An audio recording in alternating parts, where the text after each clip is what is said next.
అందరికీ మహిళా దినోత్సవ శుభాకాంక్షలు. అందరం ఇక్కడికి వచ్చినామంటే మనకు బాగా స్వేచ్ఛ వచ్చిందని అర్థం కదా. కానీ కొంతమందికే వచ్చింది, అందరికీ రాలేదు. అయితే నేను ఈ సందర్భంగా ఒక కవితను చదవాలనుకుంటున్నాను. కవితనే చదువుతాను.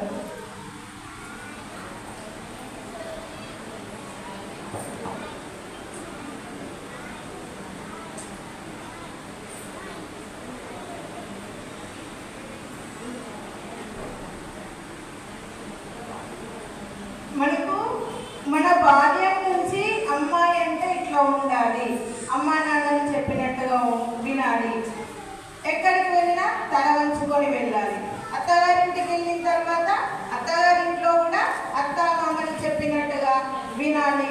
ఇవన్నీ కూడా నేర్చుకున్నాం.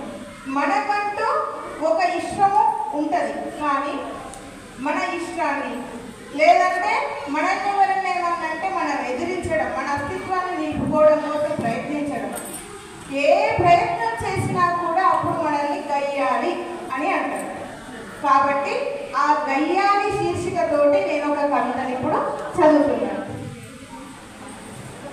అవును, నేను గయ్యాలినే.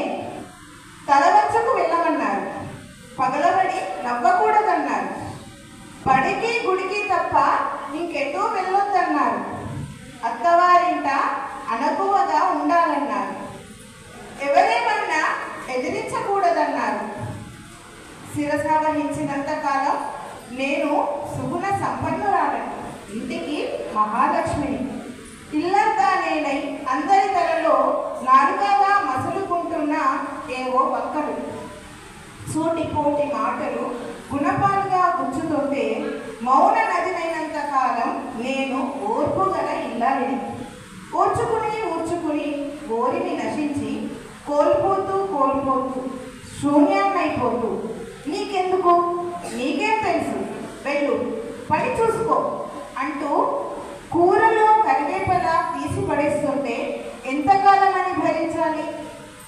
నా అస్తిత్వాన్ని నిలుపుకునేందుకని, నా ఆలోచన తెలిపేందుకని నా గొంతును సవరించుకొని నా మనసులోని మాటల ముళ్ళను విప్పితే నేను గయ్యాలిని. అవును, నేను గయ్యాలినే. నాలా నేను బతకాలనే తపనలో ఆత్మవిశ్వాసంతో ముందడుగేస్తూ అందమైన నా రేపటిని కలగంటూ ఆడదంటే అన్నింటా మేటి అని చాటుకునేందుకు అణిగి మణిగి ఉండలేక అందరాన్నందుకునేందుకు తప్పిస్తూ నా గంగిగోపు స్వభావాన్ని వదిలి శివంగిలా గర్జిస్తున్నా ప్రశ్నిస్తున్నా కదా, నేను గయ్యాలినే. గయ్యాలి అంటే తెలివైన అతివానే కదా అర్థం. ధన్యవాదాలు. అందరూ శివంగిలా ఉండాలని కోరుకుంటూ